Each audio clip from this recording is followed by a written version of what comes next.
Okay, suppose you had this example. Okay, 0, 1, 2, 3. And we have 2. No, 2 is a bad example. There's 3. And then 3. Okay, so then we can say that this is 6, then 12, and 24. Okay, so if we look at these numbers here, we're trying to figure out how is this sequence moving? What number is being added, subtracted, multiplied, or divided that's constant between all the terms? But so for me to go from a 3 to a 6, I'm going to have to multiply by 2. To go from 6 to 12, I'm going to multiply by 2. 12 to 24, I'm going to multiply by 2. Okay? So because it's all multiplication, we would say that this is geometric because we have multiplication. So this is a geometric sequence. And then our ratio now would be 2.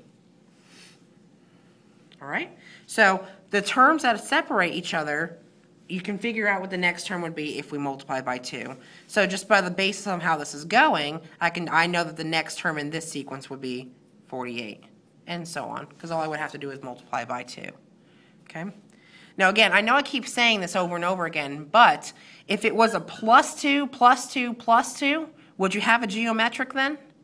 No, you would have arithmetic. Arithmetic is adding and subtracting. Geometric is multiplying and dividing. Okay? So, let's look at another one. So, what is the ratio?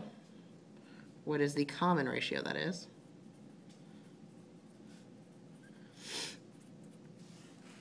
Okay, so for example, if you have 4,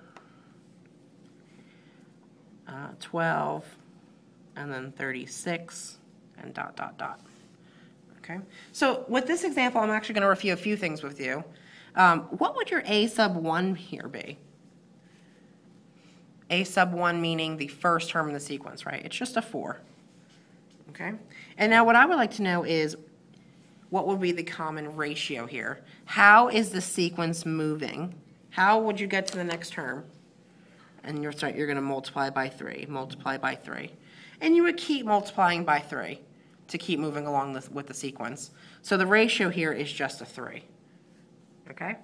Now, just like the arithmetic sequence, there is a formula that you can use to find the nth term in the sequence. So if I was interested in the 30th term in the sequence, well, there's a formula for that as well. Let me go ahead and give that to you.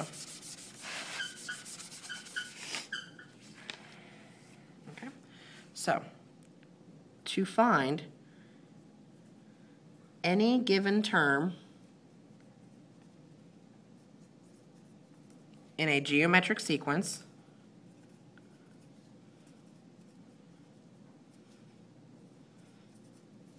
use the formula. You ready? A sub n is equal to a sub 1. So it's really similar already to the arithmetic one, but times r to the n minus 1. Okay, remember, what did r stand for? The ratio, the common ratio.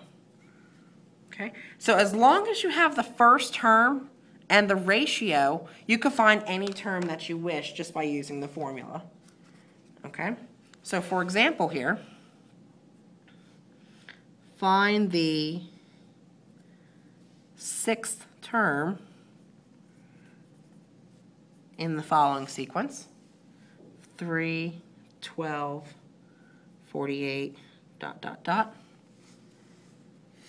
Okay, so first of all, we have to figure out what the first term is. So a sub 1 is 3, because that represents our first term in the sequence.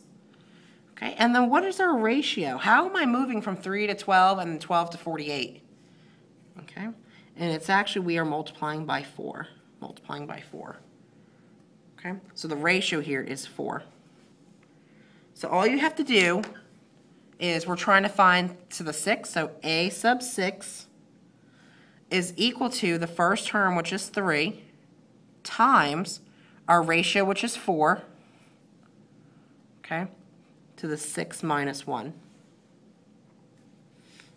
Okay, so all you're going to do here then is just clean this up. I'm going to do my exponents first. So this is actually 3 times 4 to the 5th. And when you calculate that,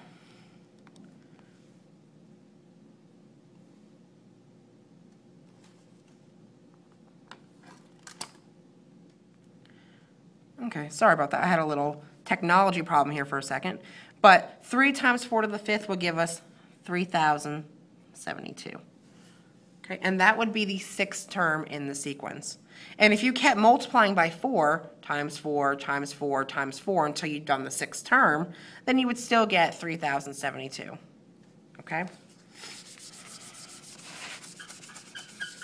Let's look at another one, for example.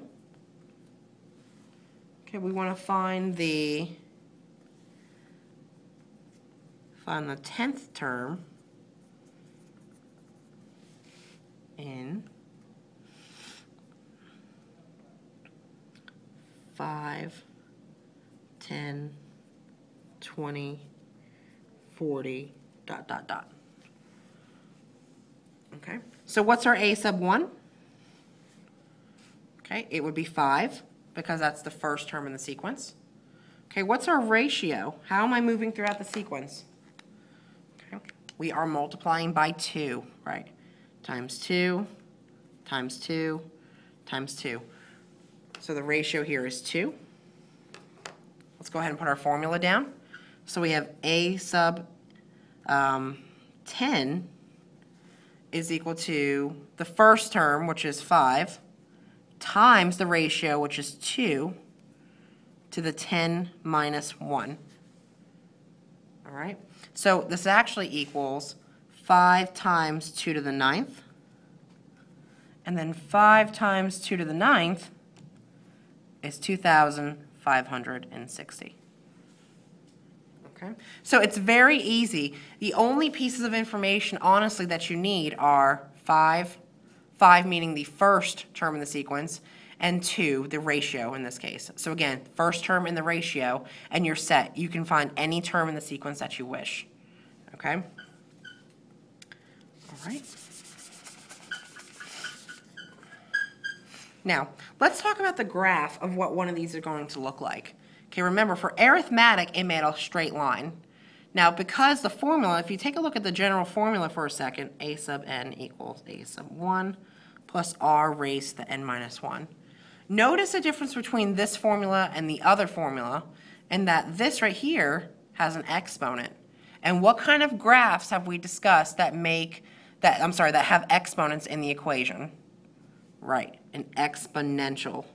So, what you need to know out of this is that all geometric sequences create, so geometric sequences